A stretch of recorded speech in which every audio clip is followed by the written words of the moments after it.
Assalamualaikum warahmatullahi wabarakatuh. Perkenalkan, nama saya Anggi Rizky Fauziansyah, NPM 24910028. Di sini saya akan menjelaskan materi patologi sistem pada stase intujumen dengan kasus serosis. Serosis adalah istilah medis untuk kondisi kulit yang sangat kering. Nama ini berasal dari bahasa Yunani seros yang berarti kering. Secara patologis, serosis terjadi ketika lapisan paling luar kulit, stratum corneum, kekurangan air dan lemak atau lipid, sehingga fungsi perlindungan kulit terganggu. Patofisiologinya, kulit manusia membutuhkan kelembapan agar tetap fleksibel. Pada serosis, terjadi gangguan pada mekanisme berikut.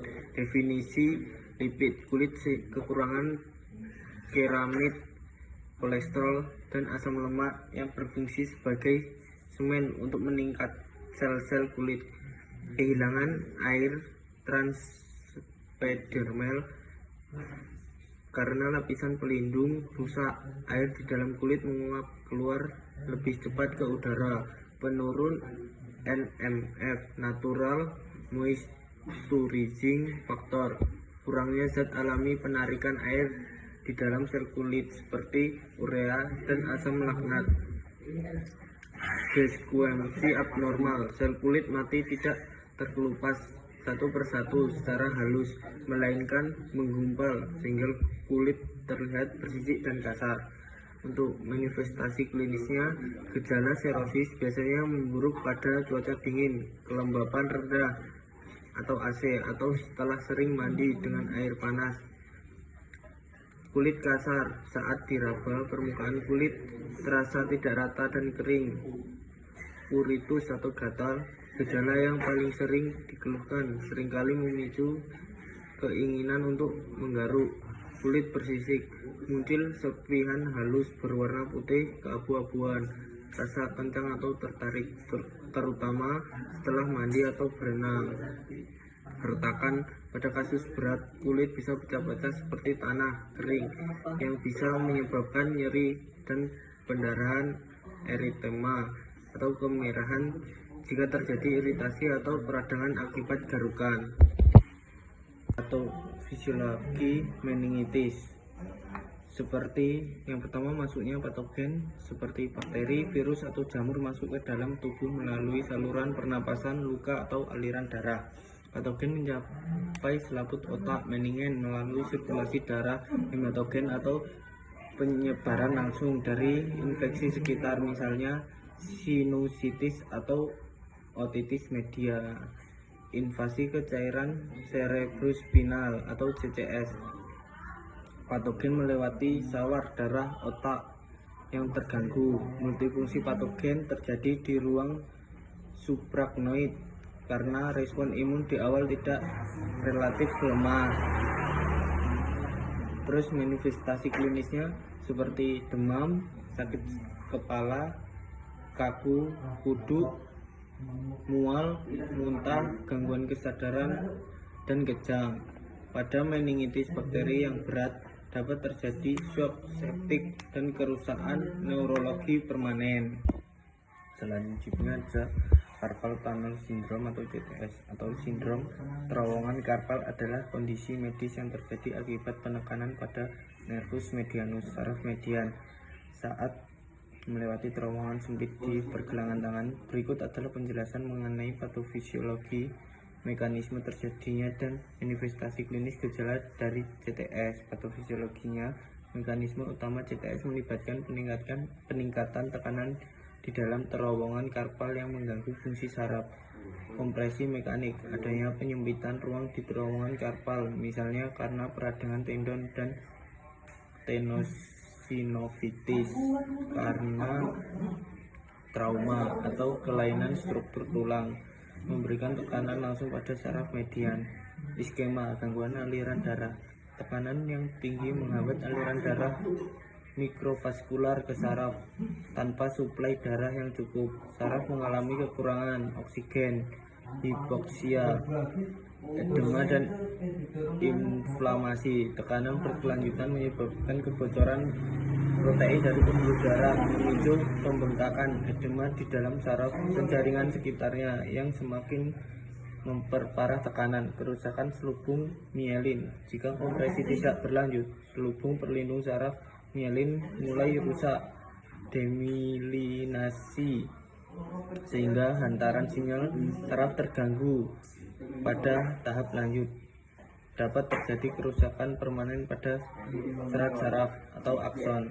Untuk manifestasi klinisnya, gejala CTS biasanya berkembang secara bertahap dan sering kali memburuk pada malam hari. Gejala sensorik, gangguan rasa, parestesia, sensasi kesemutan, gatal atau rasa seperti tertusuk jarum pada ibu jari, telunjuk, jari tengah dan setengah jari manis, sisi radial, mati rasa, numbness, penurunan sensitivitas terhadap sentuhan pada area yang sama, nyeri, rasa nyeri atau panas, burning sensation yang bisa menjalar dari pergelangan tangan hingga ke lengan atas atau bahu.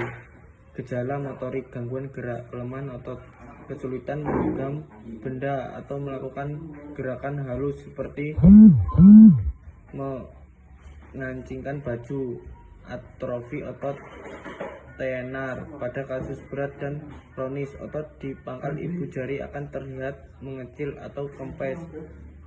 Clumsiness, tangan terasa kaku atau canggung, seringkali menjatuhkan barang tanpa sengaja. Selanjutnya ada hipertensi. Hipertensi atau tekanan darah tinggi adalah kondisi medis kronis di mana tekanan darah pada dinding arteri meningkat secara persisten. Kondisi ini sering dijuluki sebagai silent killer, pembunuh senyap, karena seringkali tidak bergejala namun dapat menyebabkan komplikasi fatal seperti stroke atau serangan jantung. Untuk patologinya, tekanan darah ditentukan oleh curah jantung dan hambatan pembuluh darah tepi. Patologi hipertensi melibatkan beberapa mekanisme utama. Yang pertama ada aktivitas sistem renin, angiotensin, aldosteron atau RAAS. Ginjal melepaskan renin yang memicu produksi angiotensin 2, vasokonstriktor kuat, dan aldosteron menyebabkan penyerapan air dan garam sehingga volume darah meningkat dan pembuluh darah menyempit. Disfungsi endotel, kerusakan pada lapisan dalam pembuluh darah menyebabkan pembuluh darah kaku dan sulit melebar. Aktivitas saraf simpatis, peningkatan aktivitas saraf ini meningkatkan denyut jantung dan menyempitkan pembuluh darah secara sistematik. Faktor genetik dan lingkungan, asupan garam yang tinggi, obesitas, dan kurangnya aktivitas fisik berkontribusi pada penebalan dinding arteri, remodeling vaskular. Untuk manifestasi klinisnya, kebanyakan penderita tidak merasakan gejala apapun hingga tekanan darah mencapai tahap yang sangat tinggi atau merusak organ. Gejala yang mungkin muncul meliputi sakit kepala hebat, terutama di bagian tengkuk atau belakang kepala, pusing atau perasaan seperti melayang, vertigo, jantung berdebar-debar, palpitasi, gangguan penglihatan, pandangan kabur, sesak napas atau nyeri dada, mudah lelah, dan telinga berdenging, tinnitus. Selanjutnya ada asma bronkial, adalah penyakit inflamasi kronis pada saluran pernapasan yang menyebabkan saluran napas menjadi sangat sensitif terhadap berbagai rangsangan. Patologinya, secara patologi terjadi 3 proses utama di saluran napas penderita asma.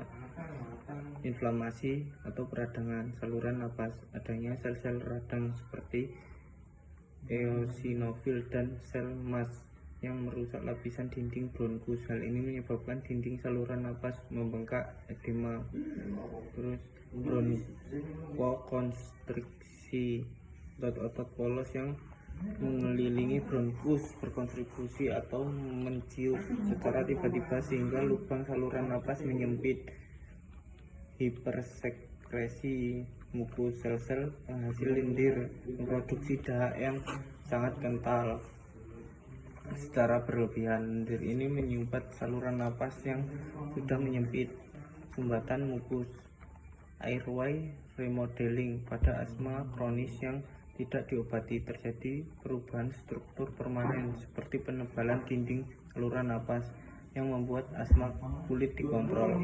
Manifestasi klinisnya, gejala asma bersifat episodik, hilang timbul, dan sering kali memburuk pada malam hari atau dini hari. Gejala utamanya meliputi mengi, wheezing, suara napas berbunyi ngik-ngik yang terdengar jelas saat penderita membuang napas, sesak napas, perasaan sulit bernapas atau merasa udara tidak cukup masuk ke paru-paru, batuk, biasanya batuk kering atau batuk dengan sedikit dahak kental. Batuk ini sering kali dipicu oleh udara dingin atau aktivitas fisik. Dada terasa berat, pasien sering merasa seperti dadanya sedang diikat kencang atau tertekan.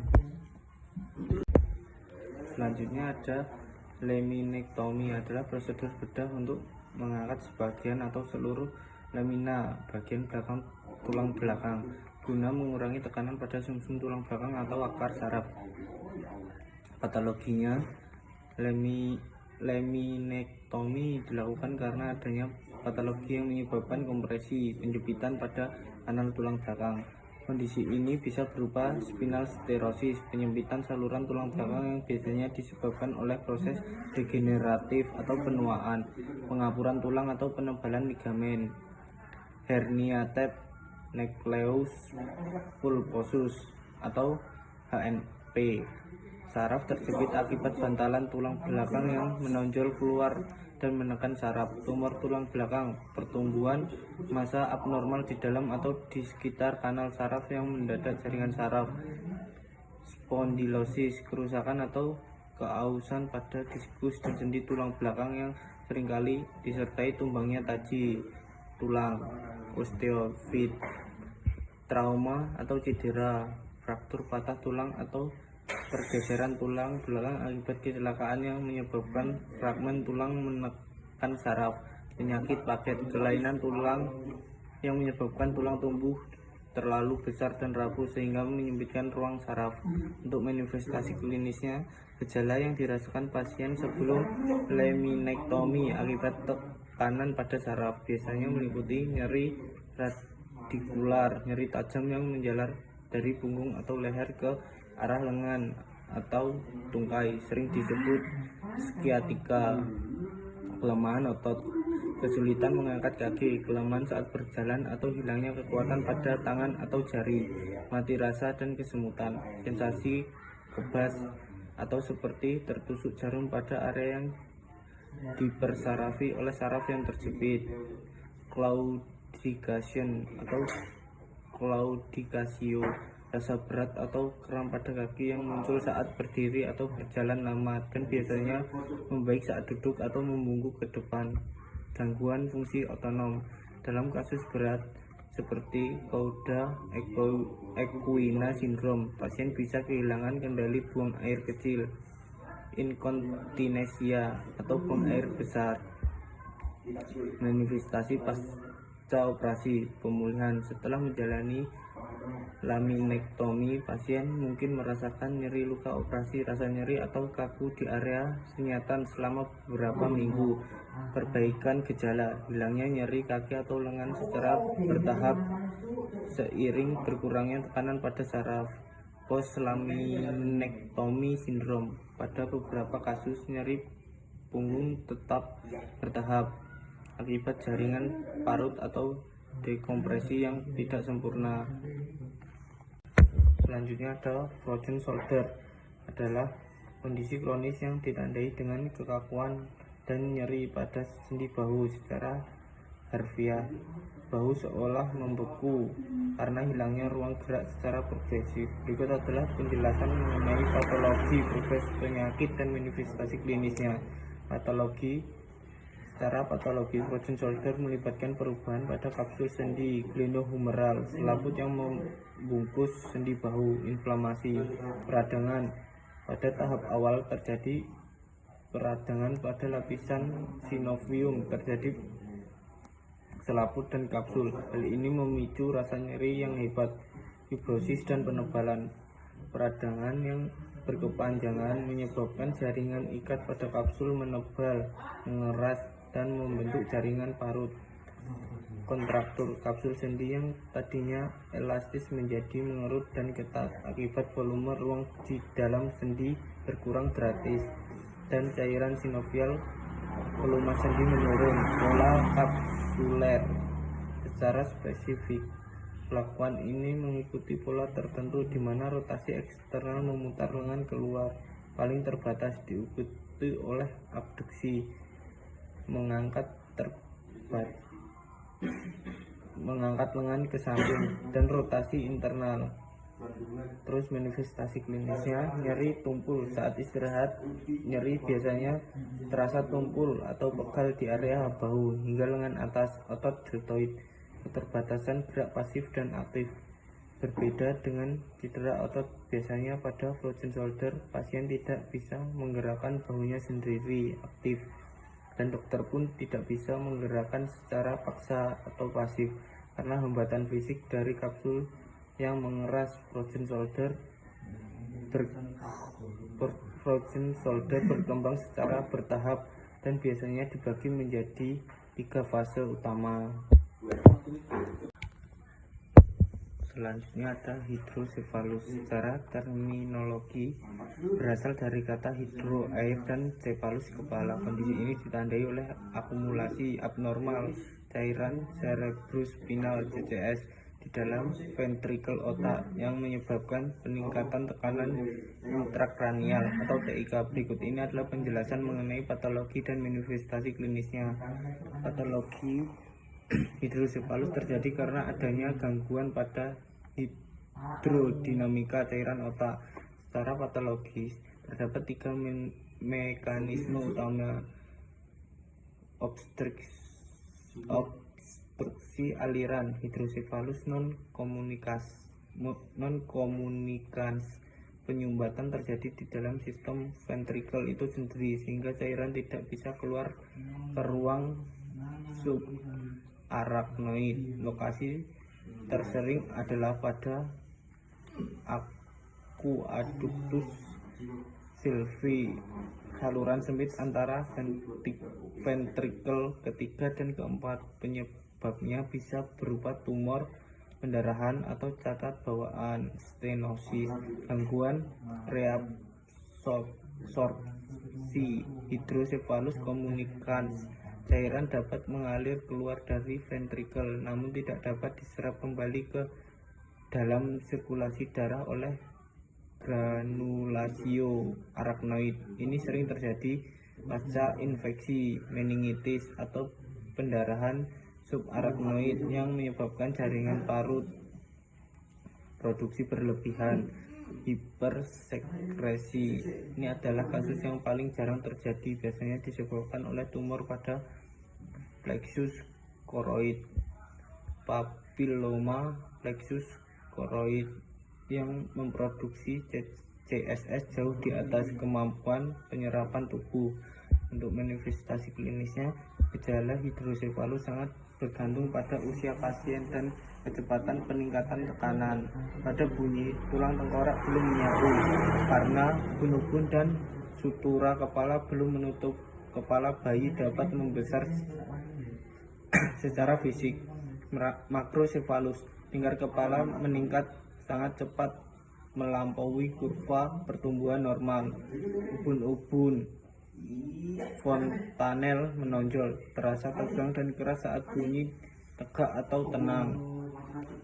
Sunset phenomenon, mata tampak melirik ke bawah terus-terusan sehingga bagian putih mata sklera terlihat di atas iris. Gejala lain, vena kepala tampak melebar, rewel, malas menyusu, muntah proyektil, dan sering mengantuk. Selanjutnya ada osteoartritis atau OA, merupakan penyakit sendi degeneratif yang paling umum terjadi, ditandai dengan kerusakan progresif pada tulang rawan sendi kartilago. dan perubahan pada seluruh komponen sendi. Berikut adalah penjelasan mengenai patologi atau patofisiologi dan manifestasi klinis pada osteoartritis. Patologi OA bukan sekedar keausan karena usia, melainkan progres aktif yang melibatkan degenerasi dan perbaikan sendi yang tidak seimbang. Fase 1, kerusakan matriks kartilago. Faktor risiko usia, obesitas, atau trauma menyebabkan tekanan mekanis berlebih pada sendi. Hal ini merusak matriks ekstraseluler tulang rawan. Sel kondrosit sel tulang rawan mencoba memperbaiki kerusakan, namun akhirnya justru melepas enzim proteolitik seperti metalloproteinase yang menghancurkan kolagen dan proteoglikan. Fase 2, fibrilasi dan erosi. Permukaan tulang rawan yang semula licin menjadi kasar, retak, fibrilasi dan menipis. Potongan-potongan kecil tulang rawan dapat lepas ke dalam rongga sendi. Fase 3, perubahan tulang subkondral.